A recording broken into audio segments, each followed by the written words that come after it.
What's up, my people? This is ShowBizz, the dope. It's hump day, baby, baby. Boo, we'll do whip. Boo, we'll do whip.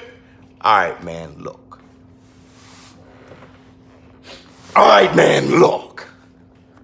Errol Spence versus Shawn Porter and their styles, and why Errol Spence should win the fight against Shawn Porter. Wait, hold up. Tea. This is kava tea, by the way. Honey, milk.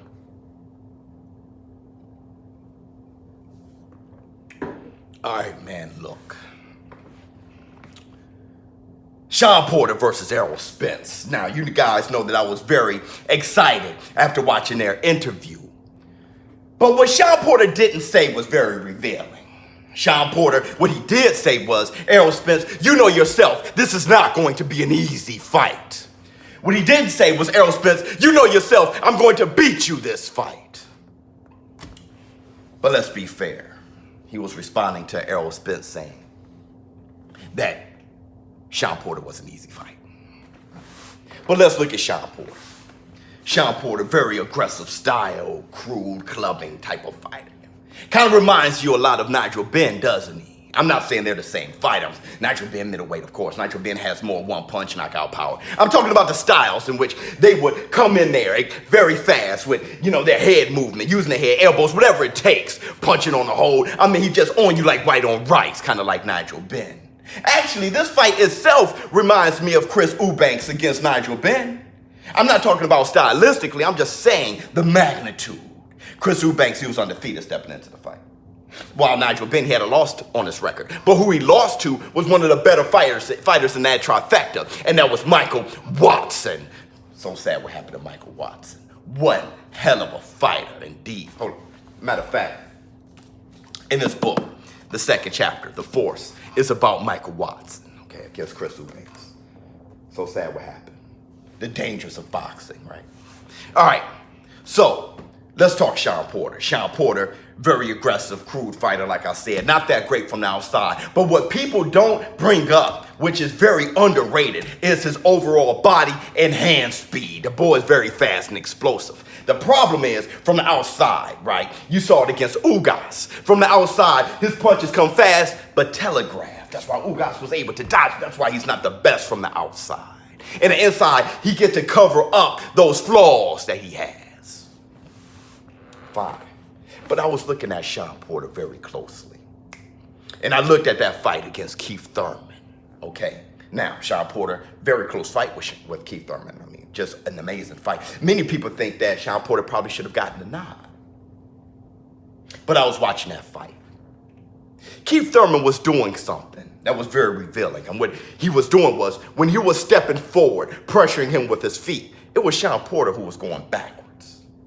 Look at that fight. Every time Keith Thurman stepped forward, Shawn Porter actually went backwards. Every time Keith Thurman went backwards, Shawn Porter went forward. Keep that in mind. But what Shawn Porter was trying to do is be a vacuum. When Keith Thurman threw his punch, Shawn Porter will counter that and come in with ferocious punches, closing the gap and being on top of him like white on rice. Okay. Let's talk about Errol Spence. Errol Spence, he's a straightforward fighter. When I told you guys, man, Shawn Porter versus Errol Spence, hey, look, that kind of reminds me of Hagler versus Hearns. I wasn't talking about the fight itself. I was talking about the interview. The fight itself, I mean, that's ridiculous. Who would be Hearns? Errol Spence, he reminds me of Hagler.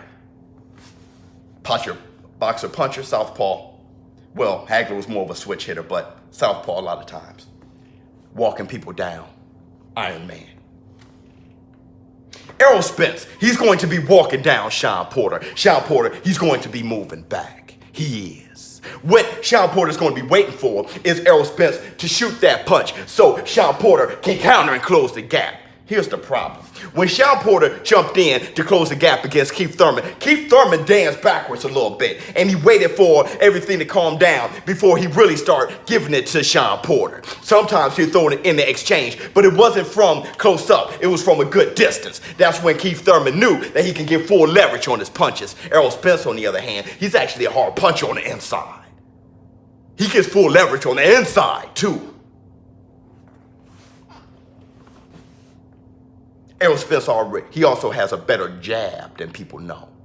The fight against Mikey Garcia, he really displayed his jab, too. Good head movement. I see Errol Spence baiting Shawn Porter. See, Shawn Porter, he's like a shark in the water. When he smells blood, he attacks. Errol Spence is going to be walking forward.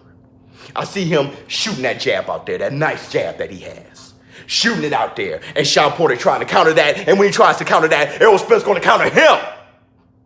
That's what I see. I see just like Chris Eubanks against Nigel Benn, it takes a while. I see it as an action-packed fight, one hell of a fight I do. It's not going to be an easy cakewalk whatsoever.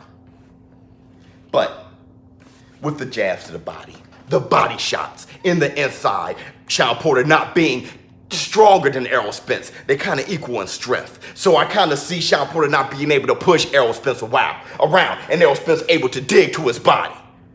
Around the 8th, 9th round, Shawn Porter, his very telegraph punches don't come out so fast.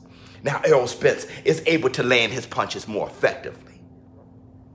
I got a late stoppage for Errol Spence. Let me know what you think in the comments below. And ShowBizz for dope. Hey, that's just how I see it for the moment. I'm out.